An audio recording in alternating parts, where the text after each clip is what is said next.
Hi there. Welcome everyone to this section on Machine Learning Deep Dive series, Exploratory Data Analysis or simply EDA. Before we dive into any machine learning algorithm or model performance, it is important to recognize this. EDA is where the real story begins. It's like an iceberg. The model is just the tip you see above the water.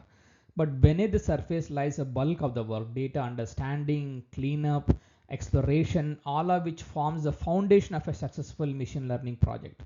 So in this series of videos, I will be covering what is EDA, how EDA, what are the different aspects of EDA. So we'll be going through the a conceptual understanding and then switching to a Jupyter notebook where I will be performing all the EDA on a test data set. So with that, let's get started. So this series is organized into multiple sections. In section 1, we'll first see what is EDA. So before we dive into building any machine learning model, we need to ask, what are we really working with, right? So this is where we are going to outline the journey from raw data to modeling readiness and the crucial role of EDA plays in this process. We begin with the raw data. It's messy, unstructured, and often full of hidden patterns and anomalies. Think of it like a box of puzzle pieces. You don't know what the picture is until you start sorting them out. Next is the EDA process. This is where we explore and analyze the data set to understand its structure. We look at distributions, relationships, missing values, outliers, and variable type. It's less about building a model at this stage and more about asking smart questions. From that, we extract insights, patterns, trends, and even anomalies that might suggest data quality issues or point to interesting features. Sometimes EDA even leads us to question the original business problem or redefine our hypothesis.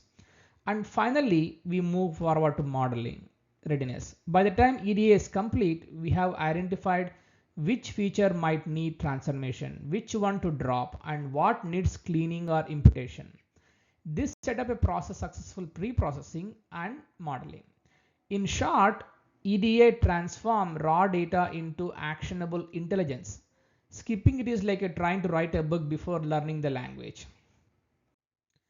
Think of your data like this iceberg you see in this picture. What you see above the surface, the column names or maybe just few sample rows, is just a tiny part of the full picture. Below the surface is where all the complexity lies: missing values, type mismatches, inconsistent formulas, skewed distribution, outliers, and pattern that could make or break your model. That's why we begin every machine learning project with EDA. Let's break down the key reasons. First, spot data issues early.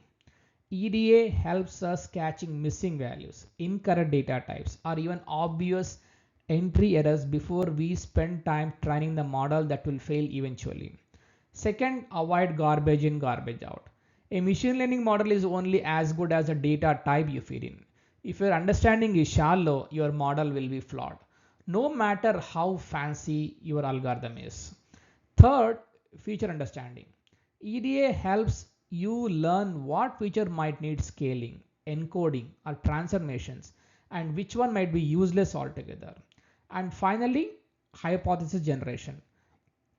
Great EDA sparks new questions. You may notice, for instance, that churn is much higher for customers' frequent support calls. That's kind of insight that pushes your model and your business understanding forward. So just like this iceberg, the real story is below the surface and EDA helps us you see it. There is some confusion around whether EDA, the data cleaning and feature engineering, how do they, what is the difference between each one of them? Of course, there is no strict boundaries or strict lines we can draw, but understanding what to do in each phase will actually helps us to not to overlap things and then doing certain transformations or certain feature engineering before we understanding this data. That's why we need to understand what is the difference between an EDA, a data cleaning, and then the feature engineering. So EDA is all about we are trying to get patterns in the data, spot correlations, understand distributions, generate hypotheses. Think of it like getting to know the data before making any changes to it.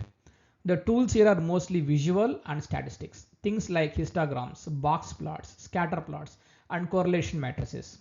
Then we move on to data cleaning. This is where we actually fix the problem in the data. We handle missing values, correct data types, remove duplicates, or fix invalid entries. This step is technical and very execution driven. Technique includes imputation, type conversions, and even rule-based filtering or maybe simple transformations. Finally, feature engineering, one of the most important steps before you do the modeling, is where we begin enhancing the data. This is where your domain expertise kicks in. We might create a new features, apply some transformations, encode categorical variables. We are actively shaping the data to make it more informative, at the same time more, so that the model can understand the data very easily. The techniques includes binning or one-hot encoding or even creating some interaction terms. So this is what the difference between the EDA, data cleaning, and feature engineering. First, let's understand what are all the different steps involved in the EDA process. Here I'm outlining the core workflow or maybe the steps we follow during this EDA process. A structured but a highly iterative process. So let's walk through each steps. First, we start with the variable identification. We start by classifying each feature. Is it a numerical, categorical, date time, or a unique identifier? Is it a target variable? This step is crucial because it shapes the type of analysis we apply in the next steps. And from here we move on to univariate analysis. Here we zoom in a little bit in each variable individually. We look at distributions, measure like mean, median, mode, skewness, kurtosis, and outliers, typically using histograms, box plots, or density plots. And then we move on to bivariate or multivariate analysis. This is where we explore relationship between features or between features and target variable. We use tools like correlation matrices, scatter plots, or group-wise aggregation to surface patterns or predictive potential correlations. And then we do the missing value analysis. Next, we need to quantify and visualize where data is missing and whether the missingness appears random or as some pattern.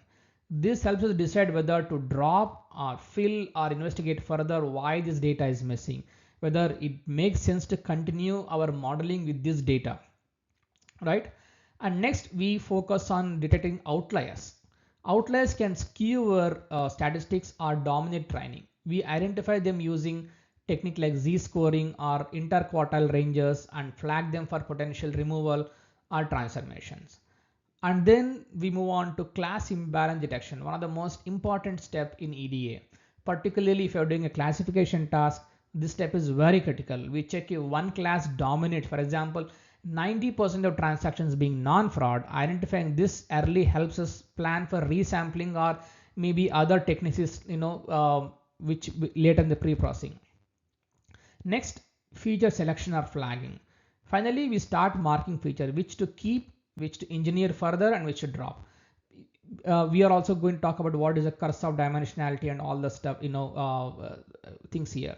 Some features may be highly correlated, irrelevant, or even data leakage candidates. These steps set the stage for modeling.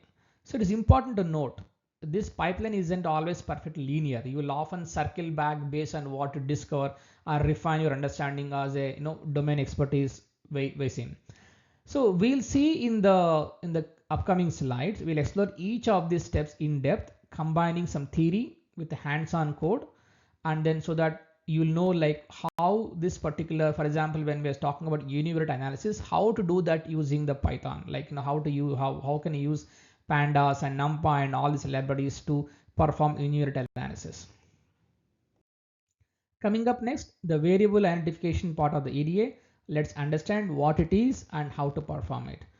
Thank you for watching. See you again in the next session.